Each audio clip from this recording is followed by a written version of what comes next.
Fergus rammed her SUV so hard the back wheels left the ground. Looked like a silver fish flopping on dry land.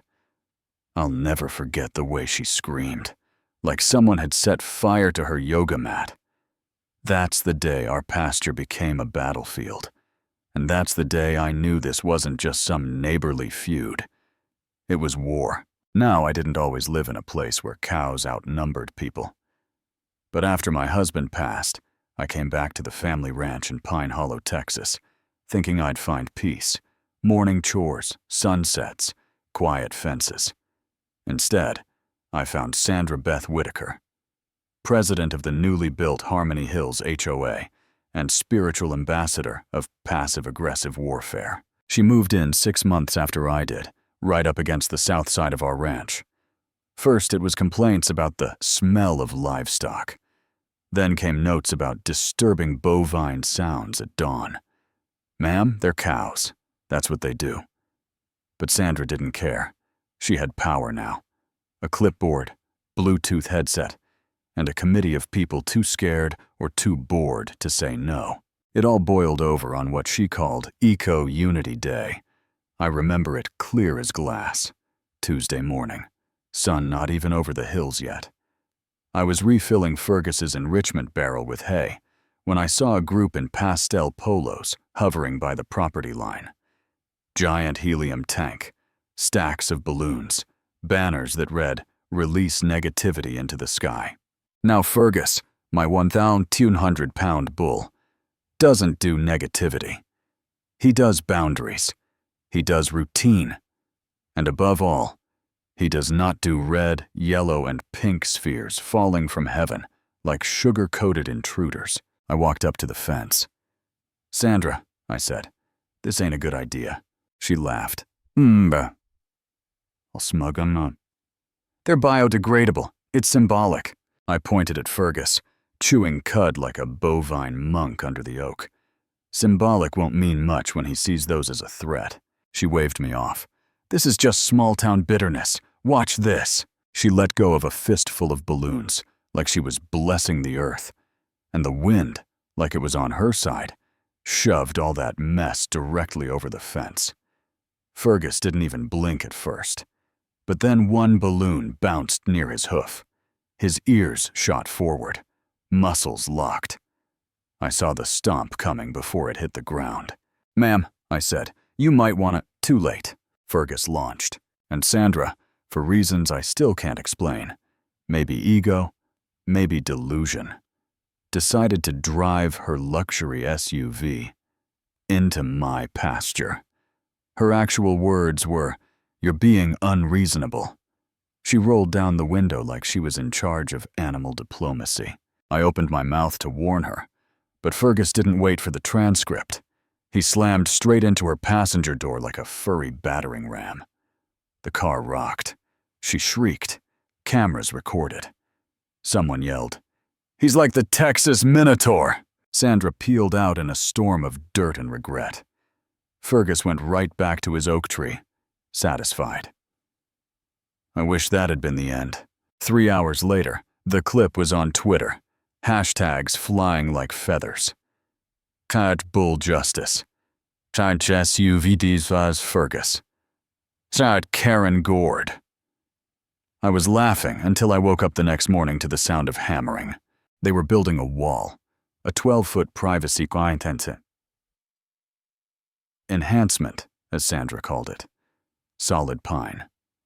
No gaps, no charm. It was a visual middle finger pointed directly at my land. I called my cousin Wade. He's a county inspector with a flexible interpretation of rules and a lifelong hatred for HOA drama. He showed up chewing a toothpick like it owed him money. Sandra tried to block him.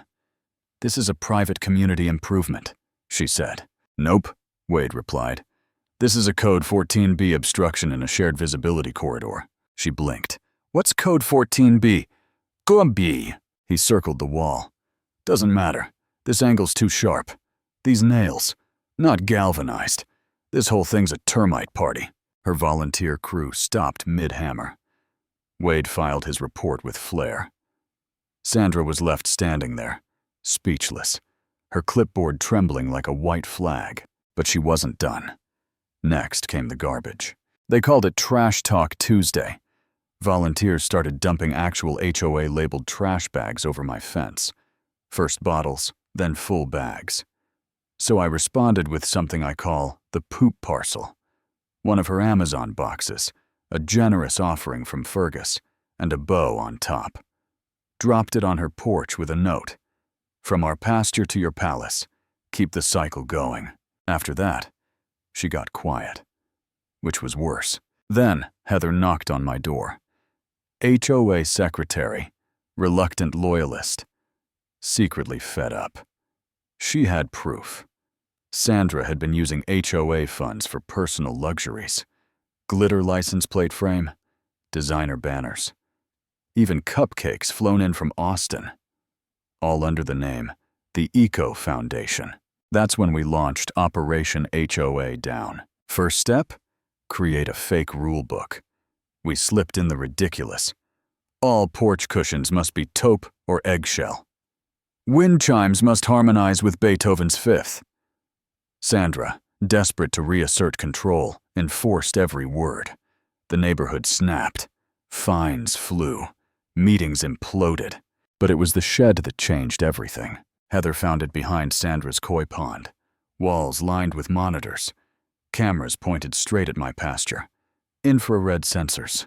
Night vision. She'd been recording everything. That night, we raided the shed. Me, Heather, Wade, dressed like we were breaking into Fort Knox. We replaced the footage with a peaceful loop of Fergus chewing hay to flute music. Overlay text said, "Bovine peace is homeland peace." Sandra lost it. Accused me of running a bull cult at the town council meeting. She worships that animal. They chant at night. Even the mayor couldn't hold in the laughter. But Sandra's final move wasn't comedy. It was legal. An envelope showed up on my gate. Injunction to shut down the ranch over environmental violations. Turns out she filed an EPA complaint using falsified runoff data and a friendly judge in the next county. I called Sal, my husband's old law partner. Retired, grumpy, brilliant. He read the order, then grinned like it was dessert. We filed a counter motion. At the hearing, Sal rolled in humming Sinatra and dropped a flash drive on the courtroom projector. Footage showed Sandra releasing the balloons, driving onto my land, talking on tape about how one little shutdown might finally drive the cow lady out. Then came the receipts. Espresso machines, car detailing, all paid from HOA dues. The judge stared. "Miss Whitaker," he said, "you're under investigation for embezzlement and unlawful surveillance." Sandra froze, but even that wasn't her final card. No, that came in the form of EcoFest. She advertised it with full-color flyers, organic tacos, acoustic music, and fireworks. Illegal fireworks. Category 4, right behind the clubhouse. Near my pasture. Heather got the invoice. Duke tipped off the fire marshal. Sal prepped the cease and desist. But Sandra beat us to the punch, literally. She grabbed the ignition remote during her speech and screamed, "You won't silence me!" Fireworks launched sideways. People screamed. Fergus bellowed and charged. He didn't gore her. He didn't need to. He knocked over the stage, sent Sandra flying into a table of hummus. Her remote landed in a puddle. The show ended right there. The fire marshal arrested her on the spot. Surveillance tapes, finances, environmental fraud, all surfaced. By the next week, the HOA was dismantled. Heather was voted community liaison. The clubhouse became a library.